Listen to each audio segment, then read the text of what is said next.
In most provinces or territories in Canada, working 2 full-time jobs is possible as long as you can effectively perform your job descriptions.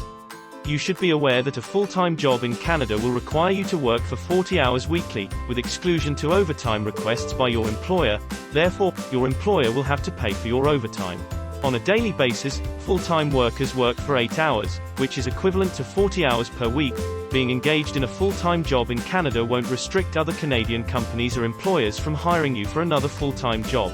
However, if your intention is to work 2 full-time jobs in Canada, keep in mind that you will have 2 different employers who have diverse job roles and demands that need execution. Pros and cons of working 2 full-time jobs in Canada. The items on your job description should be perfectly carried out in order to satisfy your employer and avoid having issues with him or her.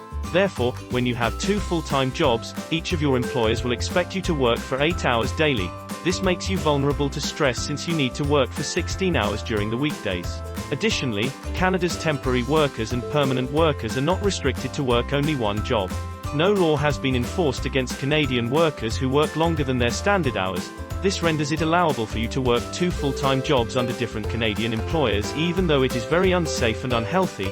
Therefore, you are advised not to overwork yourself so that you won't end up spending your wages or salaries on severe health issues, which may result in death. Factors to consider before deciding to work 2 full-time jobs in Canada. Here are some factors that require your consideration if you want to work 2 full-time jobs in Canada. 1. Taxation. 2. Your health status. 3. The moonlighting policy of your employer. And lastly, the conflict of interest. How 2 full-time jobs affect taxation in Canada. The tax rates involved for working 2 full-time jobs in Canada under different employers are incredibly high and unfavorable to workers. You need to think carefully about the sum of money you will have left with you after taxation. You may need to do some calculations on the total money that would be lost to tax. Then you can decide if it is beneficial. Never think of evading tax payments on any job you are doing. Getting lower tax rates. In getting lower tax rates, you need to fill in the TD1 form and issue it to your new employer. Your employer will have to keep the TD1 form among your other submitted documents. The TD1 form is used to ascertain the tax rate that would be removed from an employee's wage or salary.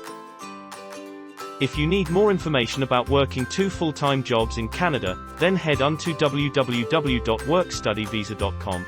That's it for now. Ensure you subscribe for more.